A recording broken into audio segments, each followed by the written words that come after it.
There's a new wave of specialty coffee in Quezon City. And in every cup that they serve, talaga namang matitikman mo na meron itong X factor. Well, technically, X-Wave is a new generation of specialty coffee or new wave of coffee where innovate the coffee into the next level. Of course, we serve specialty coffee quality like graded coffees from SEA. Then, as well as we innovate ideas, we do more of latte art, we do more of pour-overs, and then we specialize brewing and we specialize doing latte art as well. Our specialty coffees came from different countries. At this moment, we have from Latvia, Amsterdam, Vietnam, and then Brussels. Para maging unforgettable ang kanyang unang pagbisita sa Farm to Table, ipinaranas natin kay kapuso comedian Vivek Caravanes ang exciting at unique tasting experience atin ng X-Wave Specialty Coffee. Cleanse mo muna tayo ng palate just to rinse our palate para mas matikman natin yung full potential ng coffee natin. So that is soda water. So iinumin ba lahat o magbumumog? Anong gagawin? Just a little para lang Gano'n yung a little? Konting-konti lang. Titigan niyo pong mabuti kung gaano kabusisi. Siguro napakasarap niya na, no? We'll see. Actually, the coffee depends on kung sino yung makaka-appreciate talaga sa kanya. So, walang masarap, walang hindi masarap na coffee. Kasi nagiging bias tayo pag sinabi natin masarap. It's because iba't iba tayo ng taste palette. Parang mga chef. Sa bagay, nag-iintindihan kita dyan. Kasi kaya nga may mga kape na iba't ibang flavors, no? Tulad nga ako, halimbawa, ako ang paborito ko, cafe latte. Yan, latte ako. Ay, medyo dati kasi sa Spanish, Spanish. Pero dahil nga condensed yun, medyo umaapaw sa sweetness. Medyo nag-switch ako dun sa mas madali ko siyang ma-adjust. Yes. So, let's brew coffee. So, sa brewing ng coffee ko, meron akong different intervals para mas makuha ko yung ideal taste of coffee. So, yung intervals na yun is specifically made for X-Wave na recipe. Uy, ang bango ha. Naaamoy ko mabango. Okay? Wow, galing. So, every intervals, siguro around 30 to 35 seconds, inaantay ko siya mag-drip down. And then, another pouring ulit. So, meron akong 5 pours. So, next week ko pa iinumin yan.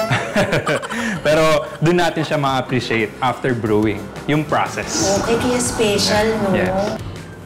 So, ito na nga. Ayan, Food Explorers. Ito na po, titikman ko na po yung plain coffee pa lang nila. Wala pa yung mineral drops. Yeah. Sarap. Oo. Okay. So, yan. So, bakit dalawa? Magto-toast ba tayo? Kasi we have 2 different mineral drops. So, we have floral and then balance. So, this one is more on vibrant side. This one naman is more on fruit side. So, you can compare it. Then, ang una ko muna titikman ay yung nilagyan na floral minerals. Tikman natin.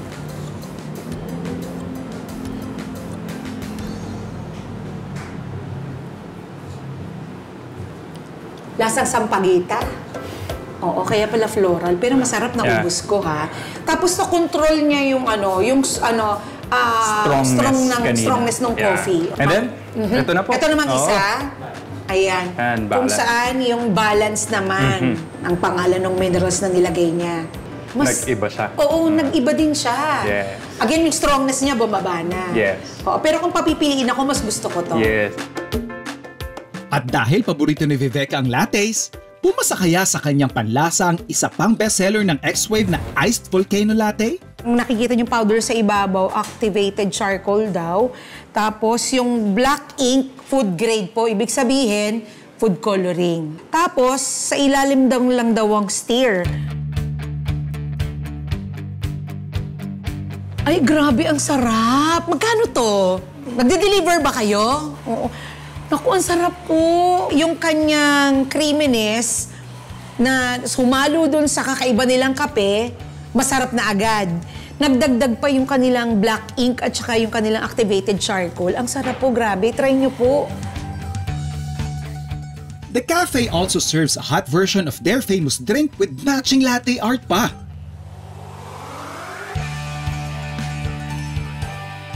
masarap din siya. Though, mahilig lang talaga ako sa malamig, no? Ito namang isang to, it's like sa mga mahilig sa maiinit na coffee, no? Perfect po ito sa inyo. At the same time, mukhang healthy siya kasi nga, because of the activated charcoal na nakalagay. And finally, to complement your specialty coffee, pwede ka ring umorder ng snacks tulad ng kanilang cheesy nachos and burger that comes with a juicy beef pate and mushroom sauce.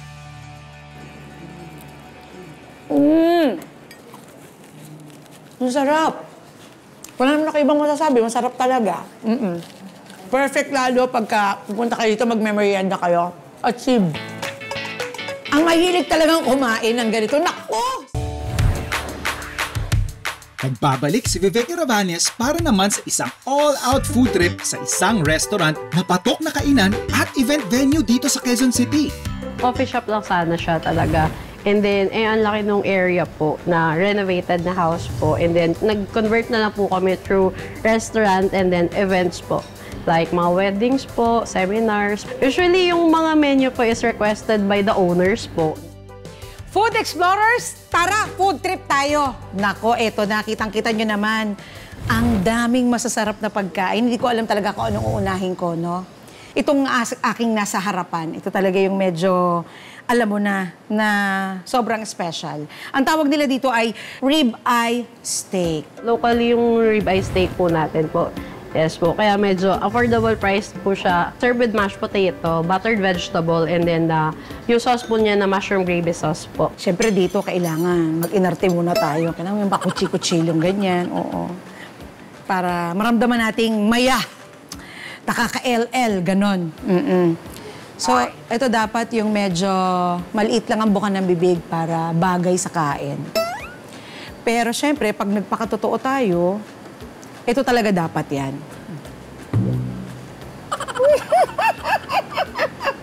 Napakasarap po, ladies and gentlemen. Perfect. Nakita nyo naman, no? Ayan. Ito ang tinatawag na seafood chowder. Lasang may handa na niluto ng lola mo. One of the mommy dearest na cast, magkakagusto dito, si Mel. Mel Martinez, para sa'yo to. Mahilig ka sa mga maiinit, di ba?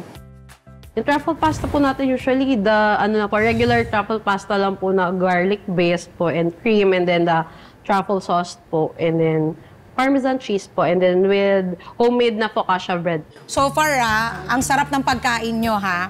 Truffle pasta. So, syempre, may cheese din siya sa ibabaw. Tapos, kung hindi ako nagkakamali, ano ba itong mga dried leaves na to? Okay. Akala nyo wala akong kasama, di ba? Narinig nyo yun, ang dami sumagot. Sorry po, sa amin po kasi, nagkukutsara po ako pag may pasta. Huwag tayong dapat sa totoong buhay tayo, ha? Oo.